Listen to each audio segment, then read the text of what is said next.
Hello, my name is Amber Wegner, and today is the very best day of my life. Today, I choose to thrive. Chances are you and I have not met, but regardless, I am here today to offer you an opportunity. As I stand here today, a complete stranger to most, I offer you the opportunity to analyze me. That is if you haven't already done so. Look at me, critique me, judge me, size me up, and decide who you think I am after knowing me for just a moment. See, most of you made up your minds about me just by the way I said hello, so thank you for your participation. Now I'm going to offer you 4 statements, and you get to decide which one of these is true about me. Ready? 1. I was molested by a family member before the age of 4. 2. I've been raped twice. The second time I was hospitalized. 3.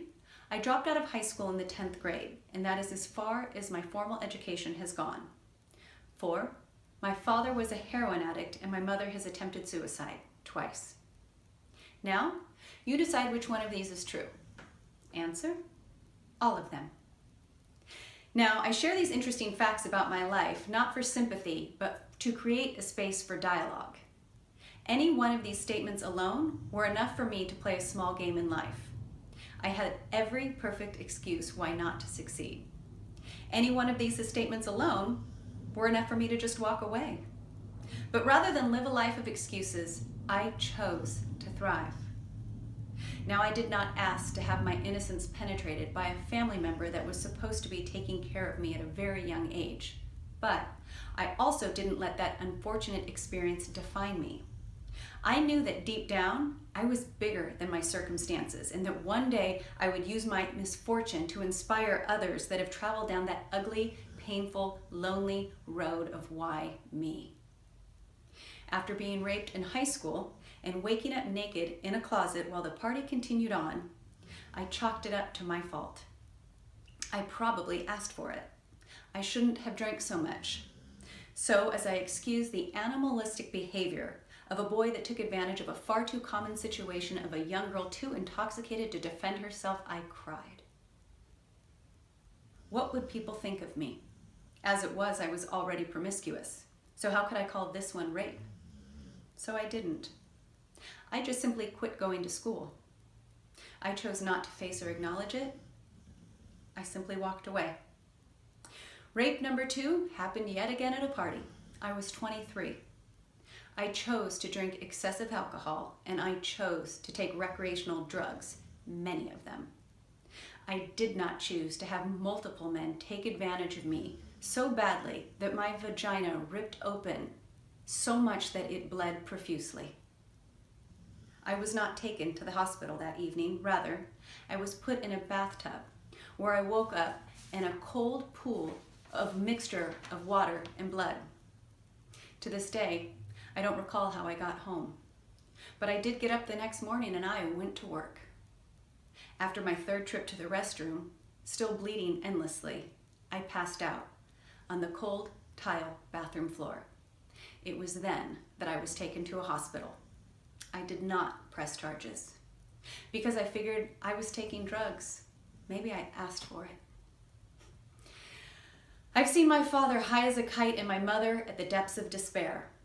My parental role models were far from the average and not the norm. Despite dropping out of high school and battling my own addictions, I still went on to manage 6 multi-million-dollar companies and eventually opened my own. Because you see, there was always something deep down inside of me that knew that I could, that I was capable, and that I was worthy, and that I mattered. I remember once hearing someone say that we are responsible for everything that happens to us in our life. And I thought, really? How am I responsible for being molested at such a young age? And then it hit me. I am not responsible for the action that took place that day, but I am 100% responsible for the way that I let it affect my life. Maybe that incident that happened to me almost 40 years ago was the purpose for me being here today, right now. Maybe it happened to me so that I could be an example to you in overcoming your own adversity, to give you permission to move past your greatest disappointments and your heaviest burdens. I am not here to minimize your life, and especially not your heartbreaks.